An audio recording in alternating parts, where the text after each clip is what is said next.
Assalamualaikum warahmatullahi wabarakatuh. Di sini kelompok kami akan mempresentasikan tugas besar UTS Psikologi Industri yang berjudul Rekrutmen, Seleksi, dan Penempatan Tenaga Kerja pada Petrochina di Jambi. Kelompok kami, kelompok 19, yang merupakan kelompok ganjil yang beranggotakan saya sendiri, Azza Fidinal Haki, NIM 122, 180, 120. Saya ditemani oleh rekan. Nama saya Renaldi Wicaksono, NIM 122180103. Selanjutnya, yang pertama akan dimulai oleh rekan saya. Kepada Renaldi, saya persilakan.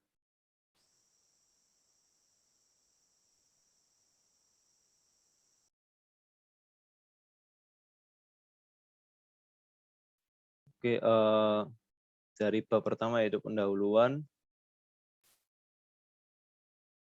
sejarah dan gambaran umum dari perusahaan. Untuk perusahaan yang kita ambil yaitu adalah perusahaan Petrochina Internasional Jabung Ltd yang berlokasi di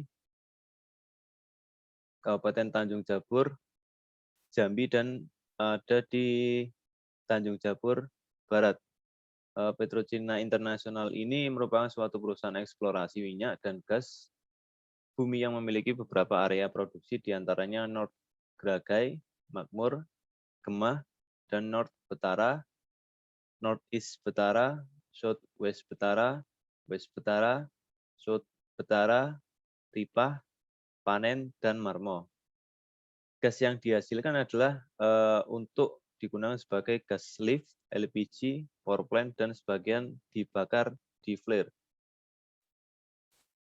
Kemudian untuk tujuan dari pengamatan ini yaitu adalah mengetahui pelaksanaan rekrutmen seleksi dan penempatan tenaga kerja, kemudian mengetahui evaluasi pelaksanaan rekrutmen seleksi dan penempatan tenaga kerja. Visi dan misi dari perusahaan Petrochina ini adalah menjadi yang pertama yaitu visi menjadi perusahaan energi internasional yang terdepan di Indonesia dengan menerapkan kinerja keselamatan, kesehatan kerja, dan lingkungan, serta melibatkan pemangku kepentingan demi mencapai kesuksesan bisnis jangka panjang. Kemudian untuk misi yaitu keberadaan Petrochina ini untuk menghasilkan energi dengan selalu turut serta menjaga kelestarian lingkungan, peduli terhadap kesejahteraan masyarakat, dan tetap menjaga kelangsungan bisnis jangka panjang. PT Petrochina ini senantiasa berusaha melakukan yang terbaik untuk mewujudkan tujuan perusahaan. Kemudian lanjut di deskripsi geografis perusahaan. Nah, untuk PT Petrochina Jambi ini memiliki daerah operasi di Blok Jabung dan terdiri dari South Jabung dan North Jabung. Untuk perkembangan dari South Jabung sendiri yaitu ada dua, yaitu ada North Gragai dan Makmur. Kemudian untuk perkembangan dari North Jabung itu ada North Betara, kemudian North East Betara, Gemah, Ripah, South Betara, West Betara, South West Betara, Panen, dan Marmo. Untuk daerah operasi Petrochina ini dapat dilihat pada layar tersebut. Untuk proses pengolahan gasnya, itu PT Petrochina memiliki dua plant besar, yaitu adalah BGP atau bisa disingkat Betara Gas Plant yang terletak di Kecamatan Betara, Kabupaten Tanjung Jabur Barat, dan NGF, yaitu North Gragai Fractionation, yaitu yang berada di Kecamatan Gragai, Tanjung Jabung Timur. Sedangkan untuk proses pemisahan minyaknya di Petrochina itu terdapat fasilitas pemisah minyak mentah, yaitu ada CPS, Gemah Station, NEB atau North East Betara Station, North Betara Station, Ripah Station, SBB atau South West Betara Station, dan lain-lain. Kemudian semua produksi dari minyak maupun gas yang dibuat oleh CPS atau Central Processing Station yang merupakan berkumpulnya minyak yang berasal dari beberapa lapangan seperti Northeast Betara, Southwest Betara, dan lain-lain. Kemudian itu dikumpulkan dan diolah minyaknya dan dikirim ke Floating Storage of Flooding atau disingkat FSO di Selat Berhala melalui jalur pipa ukuran 10 inch sepanjang 57,97 km. Sedangkan produksi gas dikirimkan ke NGL plant dan sebagian lagi diinjeksikan ke farmasi untuk pressure maintenance dan gas lift. Untuk air hasil produksi itu diinjeksikan kembali ke dalam farmasi. Proses penginjeksian air ini digunakan untuk membantu mencegah pencemaran lingkungan dan mempertahankan tekanan reservoir dan untuk membuang hasil sisa produksi yang berupa air disposal well. Kemudian kita beralih ke bab 2 yaitu tinjauan pustaka. Untuk di tinjauan pustaka ini kita membahas yang pertama yaitu deskripsi rekrutmen.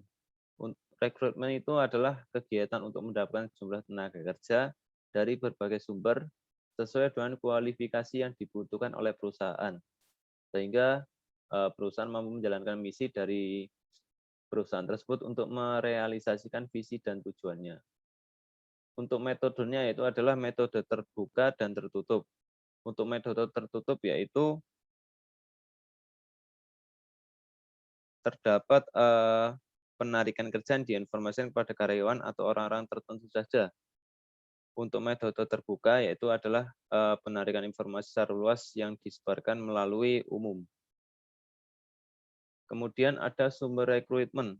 Untuk sumber rekrutmen ada dua metode yaitu sumber rekrutmen internal dan sumber rekrutmen eksternal.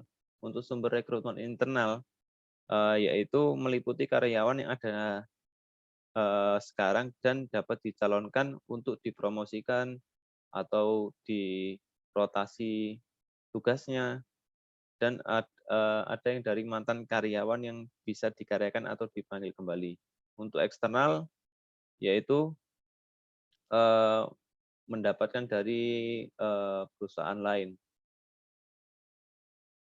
Untuk berbagai kendala rekrutmen itu bisa dihadapi dengan 3 bentuk, yaitu bersumber dari organisasi yang bersangkutan, kebiasaan para pencari tenaga kerja, dan faktor-faktor eksternal yang bersumber dari lingkungan di mana organisasi itu bergerak. Kemudian untuk definisi seleksi. Seleksi merupakan suatu pemilihan yang bertugas sesuai dengan yang paling cocok untuk posisi tertentu dalam sebuah organisasi atau perusahaan. Nah, untuk pelaksanaan seleksi tersebut harus dilakukan secara jujur, cermat, dan objektif, supaya karyawan yang diterima benar-benar qualified, sehingga pembinaan, pengembangan, dan pengaturan karyawannya itu menjadi lebih mudah.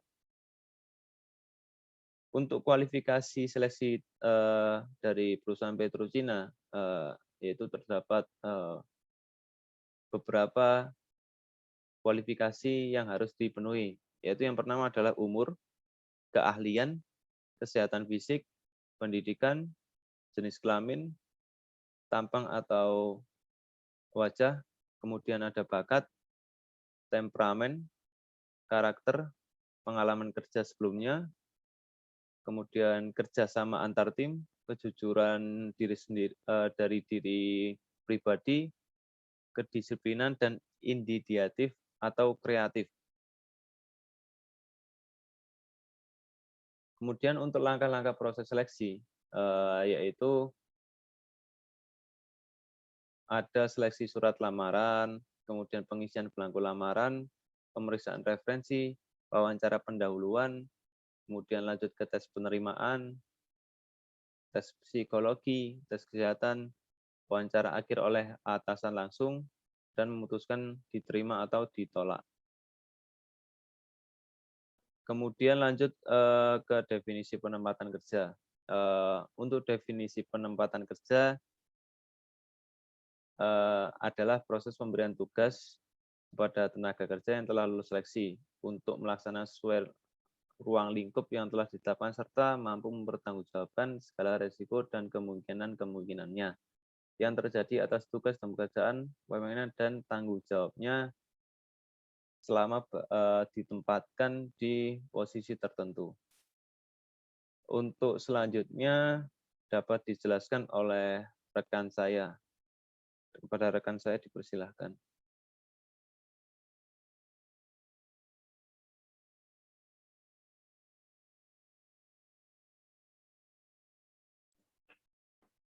Oke, selanjutnya saya akan menjelaskan poin 2.4. Kepada Mas Rey, boleh digeser slide-nya.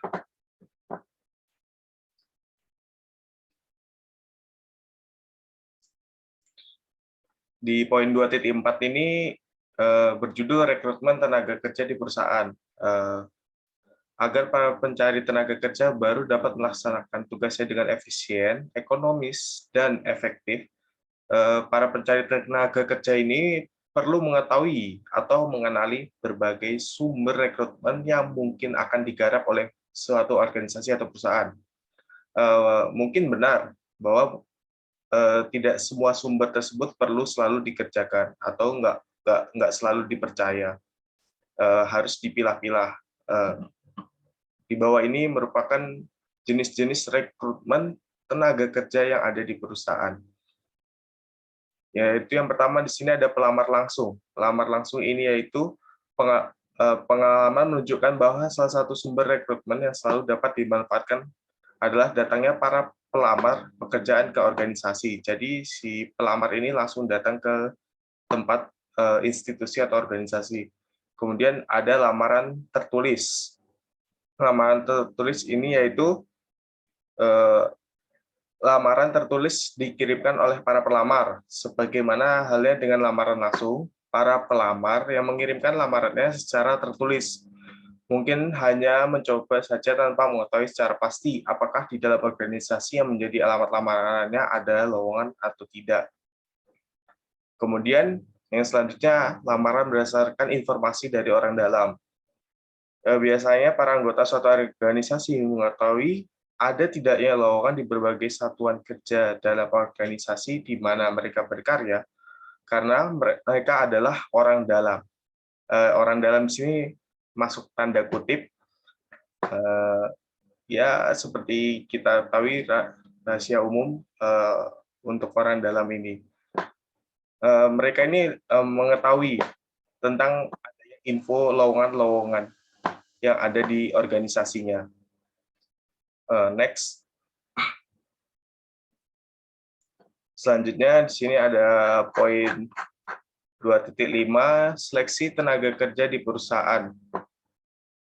Kebanyakan lowongan pekerjaan diisi dengan orang dari internal perusahaan dan posisi lainnya sangat mungkin diisi dari sumber eksternal. Metode rekrutmen dari dalam meliputi penempatan pekerjaan, inventarisasi keahlian, penawaran pekerjaan, dan rekomendasi karyawan.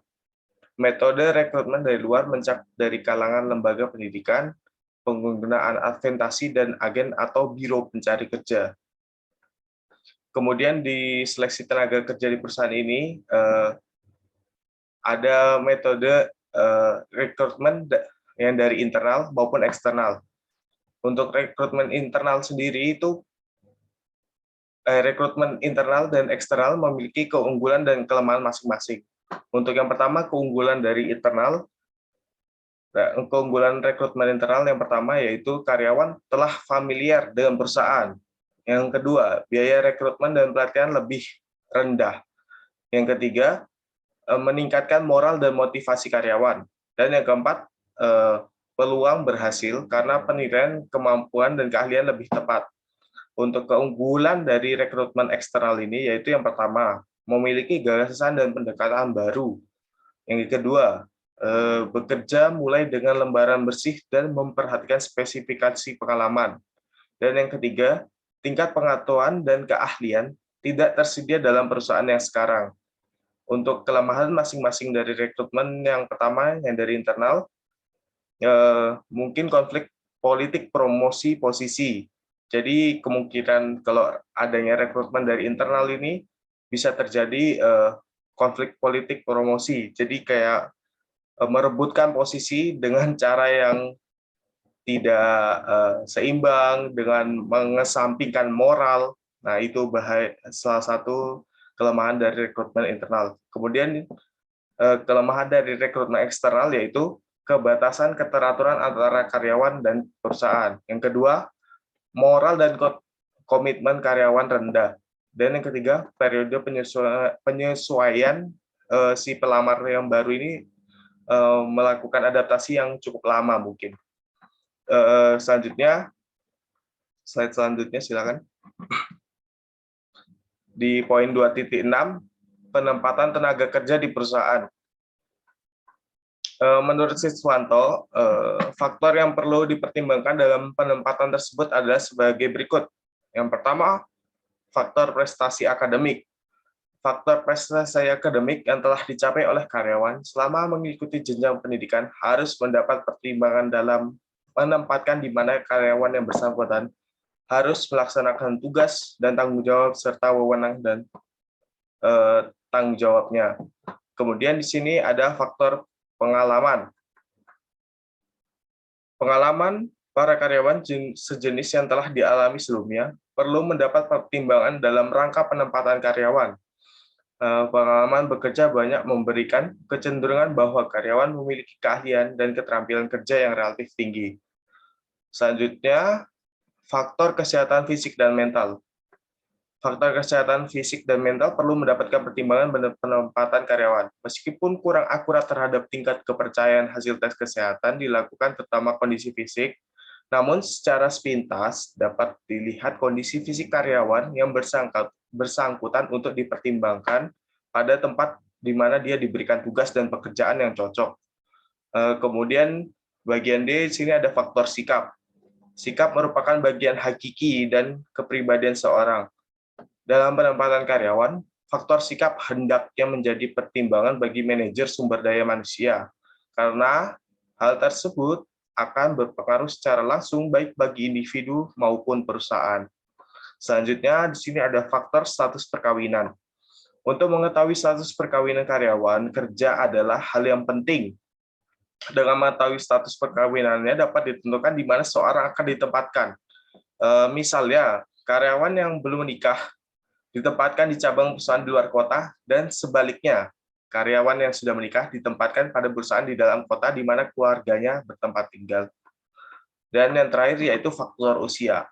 Faktor usia perlu dipertimbangkan dengan maksud untuk menghindari rendahnya produktivitas yang dihasilkan oleh karyawan yang bersangkutan. Biasanya, karyawan yang sudah tua akan memiliki tingkat produktivitas yang lebih rendah dibanding karyawan yang masih usianya relatif rendah. Selanjutnya, silakan. Kemudian di sini ada bab 3 dengan judul Organisasi dan Manajemen Perusahaan di PT PetroCina. Di bagian 3.1 ini yaitu struktur organisasi dan deskripsi tugas jabatan di PT PetroCina. Bisa dilihat sendiri di bagian bagan yang paling atas, yaitu merupakan field manager. Kemudian di bawahnya mengikuti jajaran-jajaran yang lainnya. Mungkin yang pertama sini saya akan menjelaskan tugasnya dari field manager, yaitu merencanakan, menerapkan, merealisasikan, mengevaluasi rencana kerja secara efektif. Yang kedua, mengkoordinir kegiatan engineering untuk optimalisasi produksi migas agar mencapai sasaran produksi. Kemudian, mengkoordinir dan mengendalikan operasi produksi, pengelolaan fasilitas produksi, operasi penyaluran migas, serta mengusahakan kuantitas dan kualitas migas sesuai dengan permintaan. Dan yang terakhir, yaitu membina hubungan harmonis dengan stakeholder untuk menciptakan lingkungan kerja yang kondusif. Kemudian di bawahnya sini ada Field Admin Department.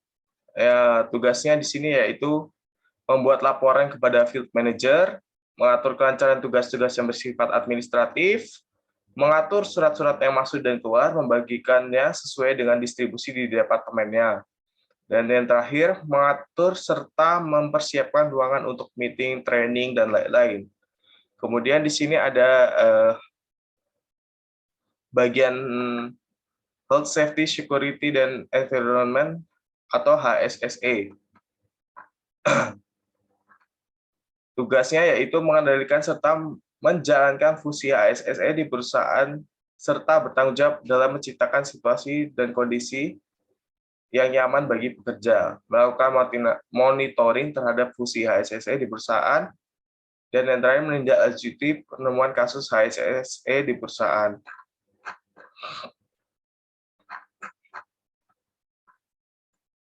Kemudian di sini ada bagian logistik.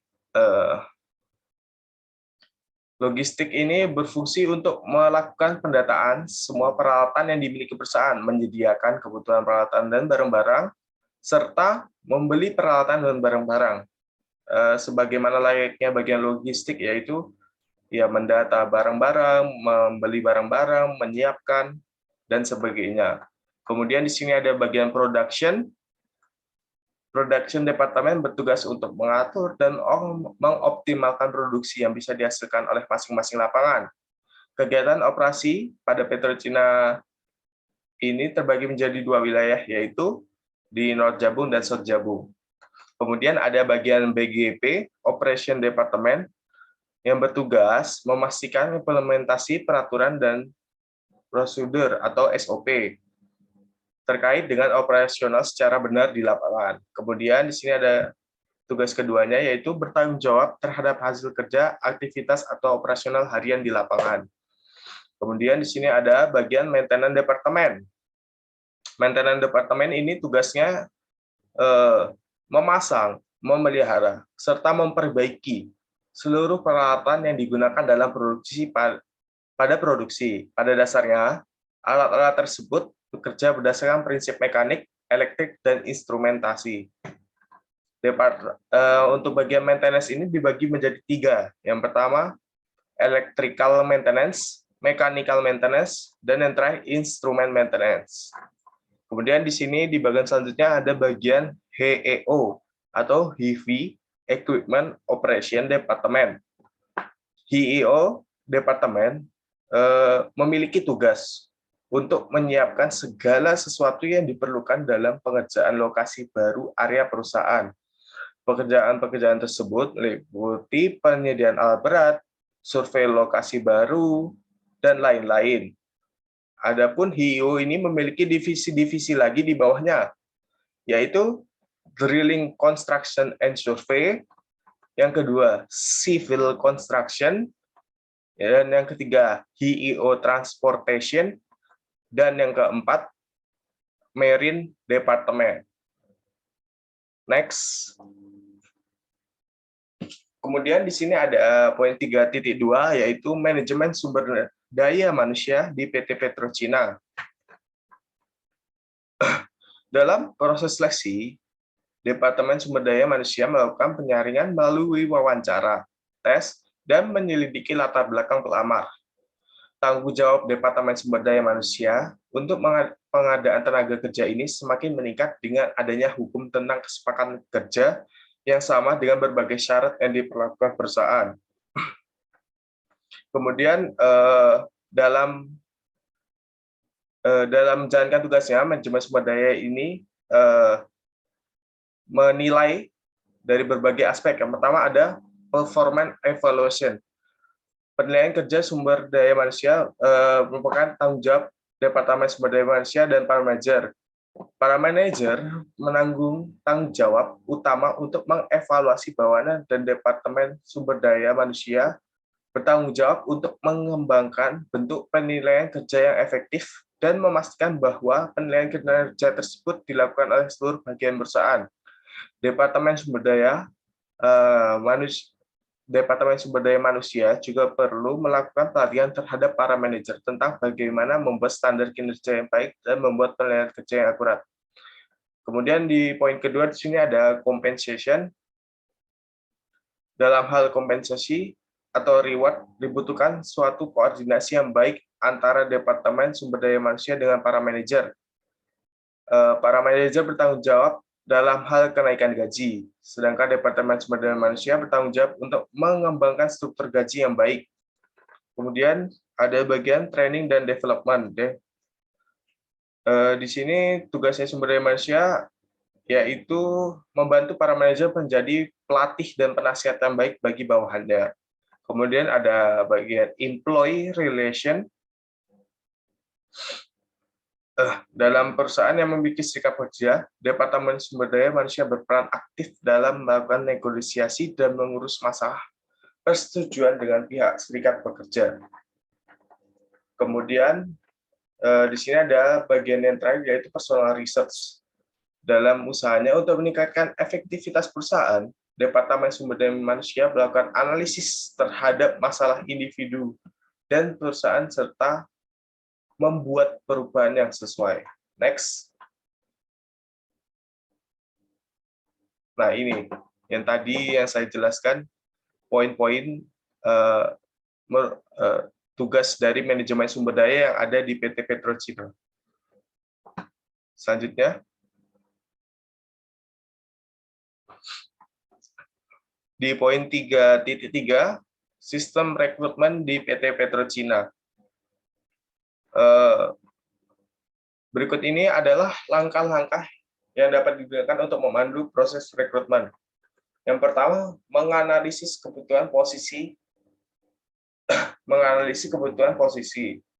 Perusahaan harus menentukan terlebih dahulu kebutuhan rekrutmen karyawan baru.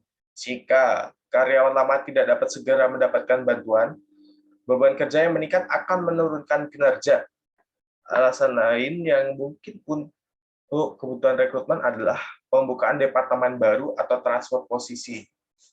Kemudian selanjutnya di sini di poin kedua ada merencanakan proses rekrutmen. Proses rekrutmen selanjutnya adalah perusahaan menyiapkan rencana untuk posisi yang dibutuhkan, menuliskan deskripsi pekerjaan, kualifikasi dan pengalaman yang dibutuhkan, dan menentukan di mana menempatkan iklan pekerjaan di media cetak atau online. Kemudian di poin ketiga ada memasang lowongan. Tim pengembangan sumber daya manusia dapat mempublikasikan pengumuman internal tentang lowongan kerja baru untuk mendapatkan lowongan kerja dari sumber daya manusia yang ada. Kemudian yang keempat, memproses lamaran kerja dan melakukan wawancara. Dengan iklan pekerjaan yang efektif, lamaran pekerjaan akan segera tiba. Sebelumnya memastikan bahwa tim pengembangan SDM sudah menyiapkan kriteria seleksi untuk membantu proses eliminasi jika pelamar terlalu banyak. Kemudian yang poin kelima, memeriksa referensi, pengalaman kerja, dan latar belakang.